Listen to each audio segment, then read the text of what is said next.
Está começando o programa Nossa Gente. Meu convidado hoje é o médico urologista José Carlos Aranharte. Doutor, muito obrigado por nos atender e participar do programa. Obrigado, Minuto. É um prazer estar aqui com você e poder conversar alguma coisa sobre medicina em Blumenau. O senhor é médico por vocação? Aquela ideia que surgiu de criança e que o senhor evoluiu? Ou foi uma coisa assim que lá na escola foi evoluindo a idade e como consequência aconteceu a escolha? Eu acho que mais fico com a segunda hipótese. Na realidade, não pensava em ser médico desde criança.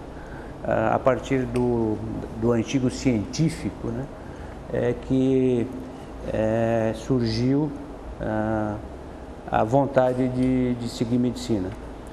O resto da minha família, meus irmãos e meus parentes seguem mais a advocacia, o direito. Mas eu quis ser médico desde aquela época. E aos 18 anos fiz o vestibular, passei no vestibular, me formei aos 24 na Faculdade de Ciências Médicas de Curitiba, no Paraná. E aí fui fazer a residência, né? Escolhi urologia, é uma especialidade cirúrgica que ela abrange todo o aparelho urinário masculino e feminino e genital masculino. E me especializei então em urologia e logo que tinha acabado a residência, já mais ou menos sabendo que viria para Blumenau, e o grupo de Blumenau que trabalhava nessa época já estava imaginando, pensando para frente em realização de transplantes, me foi solicitado que eu fizesse um estágio em transplantes. E nessa época, em 1979, 80, o único hospital que realizava transplantes no Brasil era o Hospital de Clínicas em São Paulo. E aí eu fui ao Hospital de Clínicas, pedi um estágio e fiquei nesse hospital durante um ano antes de vir para Blumenau. Então, depois dessa apresentação, eu queria, e nós vamos voltar, né, a detalhar essa sua caminhada até chegar efetivamente à condição do médico que o senhor é hoje. O senhor, antes disso, eu quero tratar da sua origem também, apresentá-la para muitos que não te conhecem ainda. O senhor é catarinense? Eu sou catarinense, eu nasci em Luzerna, né, que era um município de Joaçaba, hoje é uma cidade. Morei em Itajaí durante 4 anos, quando meu pai veio trabalhar em Itajaí, e depois fui para Curitiba. Em Curitiba cursei a faculdade e a residência, eu fui ao Rio de Janeiro, né? O estágio de transplantes em São Paulo. E depois a vida foi seguindo, né? Agora, Luzerna, Joaçaba, Erval Velho, Erval do Oeste, tudo ali no Vale do Rio do Peixe, né? Isso, no Vale do Rio do Peixe. O senhor é de origem alemã? Por parte de pai alemão e por parte de mãe italiano. Então, existia muito essa mistura na região. Se casava muito italiano com alemão. E o senhor é de família numerosa, não? Não, por parte, a família sim, a família Aranharte é uma família grande, mas a minha família especificamente, nós éramos 3 irmãos, eu perdi uma irmã com 47 anos e tenho um irmão ainda que agora continua morando em Curitiba e agora se aposentou, era da área de direito, se aposentou agora com 70 anos de idade. Porque tinha uma época, né, um pouco mais distante e de outras gerações, que as famílias descendentes de imigrantes europeus eram numerosas, né? A família do meu pai tinha 12 ou 13 e todas essas famílias numerosas nessa época tinham que ter um padre ou uma freira, né? E na minha família eu tive 2 tias freiras e meu pai só conseguiu estudar e progredir na vida porque estudou em seminário. Então era uma forma, ou você trabalhava na família, na roça realmente, ou você saía para estudar. E para estudar era muito difícil, se estudava em seminário, e foi o que meu pai fez. estudou no seminário aqui em Brusque, antigo seminário, e ele não se formou, não completou a sua formação, né? Mas foi graças ao estudo que ele teve em seminário que teve uma evolução familiar. Isso é importante, porque daí quando o pai e a mãe seguem esse caminho de buscar, né, informação, de estudar, os filhos têm essa tendência também, né? Com certeza. Agora, o senhor saiu jovem, muito cedo lá do meio oeste? Saí muito cedo. Eu saí com 7 anos. 7 anos quando meu pai foi trabalhar em Itajaí. E aí vivi em Itajaí de 7 a 12, 13 anos e depois então, já fui a Curitiba. Mas então ali o estudo, digamos assim, o básico mesmo foi em Itajaí, né? O estudo básico foi em Itajaí, já o que era antigamente chamava-se ginásio e depois científico foi em Curitiba. Já existiam cursinhos, estavam começando a existir cursinhos para vestibular e a faculdade foi no Paraná, em Curitiba. E o senhor era um bom aluno? Era um aluno assim que tinha mais interesse, por exemplo, na biologia, que é necessária, inclusive hoje, para quem é médico, né? Eu era um bom aluno, não era aquele aluno que só tira 10, né? Nem tinha essa obrigação, mas sempre fui um bom aluno, sempre fui aplicado, sempre gostei de estudar, sempre gostei de ler, como ainda gosto, né? Mas não era aquele aluno o primeiro da classe, né? Mas nunca tive problemas com escola, não. Quando é que deu aquele sinal que a ficha caiu e que o senhor fez a escolha para a medicina? É difícil te dizer, isso faz muito tempo, né? Mas eu acho, e nessa época era bastante interessante, né? Não existia testes vocacionais, não existia essa coisa que hoje a gente vê bastante, a pessoa entrar numa profissão e daqui a pouco não está satisfeito e mudar dessa profissão. Eu decidi que ia fazer medicina, entrei na medicina, a faculdade era um ambiente muito bom, o ambiente de faculdade. Eram poucos alunos, a Universidade Católica do Paraná na época, hoje é PUC, né, que hoje é uma enormidade, ela tinha 60 alunos na turma de medicina. E nós éramos muito amigos, né? Então a faculdade foi um tempo muito bom. Por isso eu digo, aproveitem a faculdade, porque depois vem a residência e começa o trabalho. E quando começa o trabalho, começa a responsabilidade. A vocação era uma outra medicina, era um pouco diferente, né? Mesmo até monetariamente existia uma diferença muito grande do que existe hoje. Não tinha aquela perspectiva de ser médico para se ganhar um dinheiro, ter uma profissão consolidada? Era uma profissão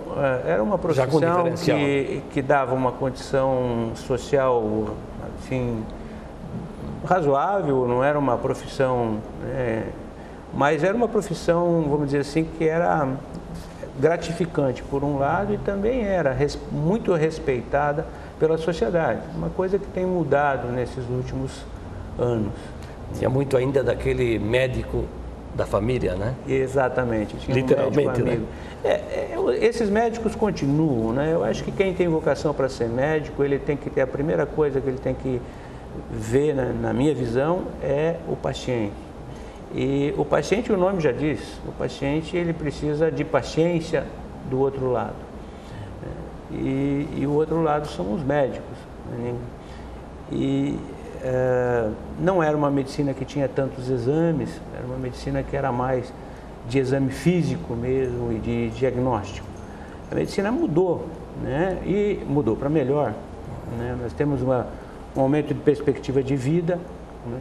Só que isso está levando a um surgimento de doenças na área que eu atuo, por exemplo, o câncer de próstata, uma frequência muito grande, o câncer de rim tem uma frequência também. Por quê? Então, estamos vivendo mais e nós estamos diagnosticando mais, né? E estamos tratando também mais precocemente. Certa vez entrevistei um japonês, sobrevivente da Segunda Guerra Mundial, e ele me disse uma frase que até hoje ela é muito marcante: o peixe morre pela boca, o homem também. Tipo, depende a nossa saúde do que consumimos. Sem dúvida, cada vez mais a gente vê isso, né? Que o que a gente é responsável pelo que come, bebe ou ainda agora eu vim do consultório e vi um exame de um paciente que me trouxe um exame de imagem e eu já tinha dito para ele, olha, você vai fazer, mas você fuma. Fumo. Então a tua chance de encontrar alguma coisa é quase de 40%. E infelizmente a gente achou uma pequena lesão, graças a Deus uma lesão bem pequena, né? Mas o que é? Cigarro. Cigarro é uma coisa que, e por mais que se façam campanhas, os lugares que mais fumam hoje no mundo são os europeus, né? Que fumam e fumam cigarros fortíssimos e tem um índice de doenças muito grande relacionadas ao cigarro. E a comida é a mesma coisa. Sobre o cigarro, é claro que é consequência do consumo anterior. O senhor, eu, somos de uma geração onde deliberadamente se fumava. Até era bonito, né? O cinema nos induzia a isso, não era assim? É verdade, é verdade. Hoje já temos um pouquinho mais de consciência acerca disso, né? Os hábitos, eu acho que eles vão mudando muito, né? Se a gente imaginar hoje o que a gente tem, por exemplo, de diferentes tipos de exercícios físicos, né? Quando eu era, ou você era mais jovem, o que nós tínhamos? Ou jogava futebol, ou jogava futebol. Você não tinha toda essa variedade, gama de exercícios que existem hoje. Hoje você pode, eu não jogo futebol, mas jogo tênis, ou não jogo tênis, eu faço pilates, ou eu faço academia, ou eu gosto de musculação. Você tem uma gama de exercícios físicos que ninguém pode dizer que não pode fazer exercício físico. E exercício físico, todo mundo sabe que prolonga a vida, melhora a qualidade de vida, diminui a taxa de infarto, diminui a taxa de estresse. Então, são hábitos de vida que têm que ser adquiridos. Até porque algumas profissões, né? Acaba que a gente trabalha e fica ali com o corpo parado, né? E numa outra situação, as crianças, também de um passado um pouco mais distante, tinham espaço para brincar, para jogar bola. Hoje muitas são criadas dentro de um apartamento um pouco... Exatamente. Essa é uma outra situação. Muitas crianças hoje jogam videogame o dia inteiro, sentadas e comem salgadinhos com conservantes e um monte de... né? E o índice de obesidade infantil e de taxas de colesterol alta em crianças, aqui em Blumenau foi feito um trabalho com um cardiologista infantil, já apresentou algumas vezes, o índice de crianças obesas, consideradas obesas, ultrapassa 30%. Então é uma coisa preocupante para a geração futura. A fatura vem lá na frente. A fatura vem lá na frente. Doutor, vamos fazer um breve intervalo, a gente aproveita, toma uma água e depois retomamos essa conversa, pode ser? Pode, claro. Dr. José Carlos Aranharte, ele é médico urologista, meu entrevistado hoje no programa Nossa Gente, que faz um breve intervalo. Logo, logo, fique ligado, estaremos de volta.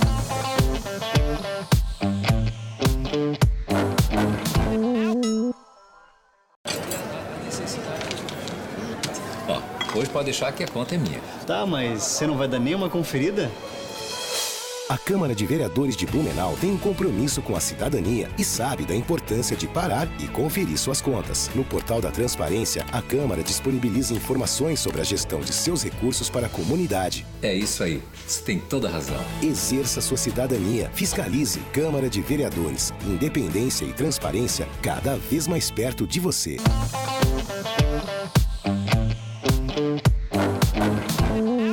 Estamos de volta na sequência do programa Nossa Gente. Meu entrevistado hoje é o médico urologista José Carlos Aranharte. O senhor cursou medicina em Curitiba, no Paraná, concluiu o curso em 1976. No bloco anterior, o senhor falava sobre as dificuldades de estudar e até o próprio curso, né? Imagino que tinha muito mais teoria do que hoje, que a internet, a tecnologia nos dá um auxílio em qualquer profissão, né? Com certeza, hoje é tudo muito mais fácil, digamos assim. Hoje você tem conteúdo, você tem, por exemplo, cirurgias, que você pode assistir tudo pela internet. Antigamente não, para você fazer isso, você tinha que se locomover, né? Para aprender a fazer determinadas cirurgias, você tinha que procurar o local onde se fizesse, viajar para lá e ter contato com as pessoas para ter esse aprendizado. Isso é uma coisa que melhorou muito, né? Eu digo que melhorou porque isso universalizou o conhecimento. Então, as técnicas de cirurgia ou os livros, por exemplo, era muito difícil ter livros, né? Para conseguir livros, bons livros de medicina, primeiro eram muito caros e a maioria deles eram importados. E também atualizar as descobertas. Era muito mais difícil do que é hoje. Isso não quer dizer que não tenha problemas também com o aprendizado na internet, né? A gente sabe que muita gente copia as coisas da internet e reproduz. Então, era uma outra época. A gente tem que se adaptar a todas as épocas, sim, né? Mas é normal, né? Dr. José Carlos, qual foi o seu primeiro trabalho? Onde é que o senhor começou a clinicar? Eu, na realidade, eu comecei a trabalhar aqui em Blumenau. Em Blumenau já? Lógico. O trabalho, quando a gente é residente, né? O residente, ele trabalha muito. Mas ele está dentro de uma instituição hospitalar, ele está dentro de uma... Agora, trabalho mesmo, trabalho de consultório e trabalho cirúrgico foi em Blumenau, no Hospital Santa Isabel. Na época, eu trabalhava com o Dr. Silvio Schmidt, Dr. Orlando Praun, e trabalhava com o Dr. Humberto Narciso, que era foi o primeiro nefrologista da cidade, foi quem começou a implantar o serviço de hemodiálise, né, que hoje é a Renal Vida, é o grupo da Renal Vida. E desde lá, minha carreira foi aqui em Blumenau. Então, eu estou em Blumenau, praticamente a minha vida profissional toda foi feita aqui. Nós estamos falando de 40 anos. Por aí, né? Já faz um tempo, né? Por aí. Poxa, alguns pacientes o senhor tratou, né? Tratei alguns pacientes, sim, muitos pacientes. Mas isso é bom, né? Quando você deixa boas marcas, é sempre gratificante. E quando você gosta do que você faz, melhor ainda. Doutor, lá no começo do programa o senhor fez uma breve introdução, né, uma apresentação do início dos trabalhos, né, profissionais, de forma particular e até por equipe aqui no hospital, e fazia referência desse início dos transplantes, inclusive em 1980. O primeiro transplante, esse grupo que eu citei anteriormente, tinha a ideia de fazer transplante mesmo sem as condições que existiam. Humanas ou técnicas? Não, não eram técnicas, eram dificuldades de logística, dificuldades laboratoriais, né? dificuldades do próprio hospital, mas o grupo tinha essa vontade, tanto os nefrologistas, né, porque os nefrologistas queriam uma melhor vida para os pacientes que estavam em diálise, fazendo diálise, e isso era a técnica do transplante já era bem difundida, e nós urologistas também queríamos. E aí realizamos muito poucos transplantes nessa época, porque era muito difícil de se fazer. Mas a ideia sempre vai florescendo, né? E nunca deixamos de fazer. O grupo mudou, nós formamos um outro grupo. Hoje é um grupo, eu faço parte do grupo da Uroclínica, o Dr. Humberto fez a Renal Vida E, coincidentemente, nós já fazíamos transplantes antes disso, o governo, né, fez o Sistema Nacional de Transplantes, que foi no governo do Fernando Henrique, né, criou o Sistema Nacional de Transplante e organizou toda a legislação e tornou legal, digamos, a logística do transplante de órgãos no país. Só para deixar claro, eu falei que tornou legal do ponto de vista de facilitar... Sim, de facilitação. De receber o órgão do doador, transportar, exatamente, de buscar, exatamente, né, de ter autorização da família, aquelas, exatamente, coisas todas que eram burocráticas antes, exatamente, e que não se tinha. Ainda é um pouco difícil convencer, né, para que haja doadores, se faz campanha nesse sentido, mas lá atrás, imagino, pensa, né, doar um rim, coração, era complicado convencer? Era muito complicado. Era muito complicado. Na realidade, quem fazia essa parte de relacionamento era a nefrologia, para você ter ideia, hoje, porque os médicos cirurgiões não podem fazer isso por lei, eles não podem se envolver na doação, mas era muito difícil. E com essa organização e com a organização das centrais estaduais, nós temos uma central estadual, a de Santa Catarina, talvez seja a central, talvez não é a central de transplantes mais efetiva do Brasil, consegue um número de doações de quase 30 por milhões de habitantes, que é um número para o Brasil extraordinário. O Dr. Joel Oliveira, que é lá de Florianópolis, é um colega intensivista que coordena a SC Transplante. Santa Catarina começou a receber a ter muitos órgãos. E com isso, claro, quem faz transplantes começou a fazer muito mais transplantes. Doutor, agora recentemente chegamos à marca inédita, importante, de 1000 transplantes de rim aqui, né, no hospital. E uma senhora de São Bento do Sul que recebeu um rim, né? Então, imagina quantas vidas foram salvas. O sentimento profissional também desse dever cumprido, mas mais do que isso, a vida, né? O transplante, a gente tem que dizer que o transplante é uma das cirurgias mais interessantes de se fazer, porque o transplante aqui no hospital começou com o transplante renal, logo depois do Sistema Nacional de Transplante, o hospital começou a fazer transplante hepático, ao mesmo tempo começou a fazer transplante de coração, são mais raros porque as indicações, e fazemos também transplante de rim e pâncreas conjugado. Então, rim e pâncreas conjugado, o único hospital credenciado em Santa Catarina é o Hospital Santa Isabel. Mas o transplante é interessante, e por quê? Porque ele devolve um órgão para uma pessoa que está precisando e que está numa condição, né,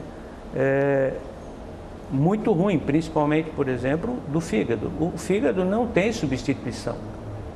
Então, o indivíduo que está em insuficiência hepática, ou ele recebe um fígado, ou ele acaba morrendo na fila. O paciente renal, ele tem a hemodiálise, né, que o mantém, mas a qualidade de vida dele não é a mesma do que quando ele é transplantado. Então, ele é uma cirurgia muito boa nesse aspecto. É uma cirurgia que satisfaz a gente bastante, porque você tira o paciente de a pessoa de uma situação e passa para outra situação, mas ela depende daquilo que nós falamos, da doação. Então, é um processo, hoje existe um processo que começa sempre com a coisa chamada doação. Se não houver a identificação dos possíveis doadores, que isso é feito hoje por uma equipe, os hospitais têm uma equipe que fazem isso, se não houver a doação, não existe o transplante, não existe o transplante de nenhum órgão. Doutor, só uma curiosidade, é preciso que se faça o transplante quando os 2 rins não funcionam mais? Sim. Ou se um estiver funcionando, não precisa? Não. Só se faz transplante renal quando não tem funcionamento renal nenhum, né? Quando nenhum dos rins funciona. Quer dizer, você com a pessoa, nós fazemos ainda, continuamos fazendo transplantes de doadores vivos relacionados. Isso é, pacientes que doam um rim, irmão para irmã, o pai para o esposo para a esposa, o filho para a mãe. A cada 15 dias a gente faz um transplante desse tipo. Então aquela pessoa fica com um rim e vive normal. Tem que ter alguns cuidados. O transplante só é feito, realizado, quando não existe mais função renal. Então ele precisa de diálise, ele precisa da filtração, porque senão ele acaba... E tem prazo de validade um órgão transplantado, não? Não existe prazo de validade definido, digamos assim. A gente tem estatísticas que são praticamente mundiais, que mostram que a média de funcionamento do rim, se for se o paciente se cuidar bem, 90%, 85% a 90% desses órgãos, eles se preservam mais do que 5 anos. Alguns desses órgãos podem se perder antes, porque as pessoas têm que usar imunossupressores. O rim de um doador falecido não é igual ao seu, né? Então precisa usar as drogas imunossupressoras, que são fornecidas pelo SUS, pelo Sistema Único de Saúde. Então, mas precisa tomar. Para cuidar bem da saúde renal, por exemplo, se fala muito em tomar muita água, né? Para evitar doenças, evitar sal. Estou certo? É esse o básico? São essas duas coisas que você falou, é essencial. Muito líquido. Evitar sal, porque a hipertensão arterial continua sendo uma das maiores causas de insuficiência renal. Se tiver diabetes, tratar esse diabetes com muito cuidado, né? Porque o diabetes também é uma causa de insuficiência renal. E principalmente quando a gente fala em sal, a gente não deve falar só em sal, a gente tem que falar em sódio. E nós temos que falar no sódio embutido, no sódio escondido dentro dos nossos alimentos. Quer dizer, todo alimento industrializado, ele contém sódio. Inclusive líquido, refrigerante. E refrigerante, por exemplo, o diet tem mais do que o refrigerante normal. É só olhar a quantidade de sódio que tem lá. Então, o sódio, ele é um grande causador de problemas. E aí, aquilo que eu já falei, uma outra coisa que também ajuda é o exercício físico. Não ajuda a sua parte cardiovascular, a parte pulmonar, mas ajuda também a preservação do rim. As proteínas também em excesso, né? Nós comemos muita proteína animal, né? Carne, e uma carne bem salgada, um bom churrasco. As proteínas em excesso, o rim tem que trabalhar mais, ele filtra. Ele é um filtro, ele filtra essas proteínas. Então a gente tem que cuidar com essas coisas que são... e se esquece muitas vezes de tomar água, por exemplo. Estamos sempre com a urina muito concentrada. Isso favorece o aparecimento de pedras, de cálculos renais, aparece e pode ajudar na perda renal. Existem, lógico, algumas doenças próprias do rim, que também dão insuficiência renal, mas não são as maiores causadoras da insuficiência renal. Importante também visitar regularmente o médico para cuidar da saúde do rim, como o senhor disse, é o filtro do corpo. Doutor, eu fico muito agradecido pela gentileza da sua entrevista e assim o telespectador certamente ficou um pouco mais a par da saúde do corpo, em especial do funcionamento dos rins. Muito obrigado, hein? Obrigado. Dr. José Carlos Aranharte, urologista, foi o nosso entrevistado hoje no programa Nossa Gente, que vai ficando por aqui. Eu te convido para seguir acompanhando a programação da TVL. A todos, um grande abraço e até a próxima.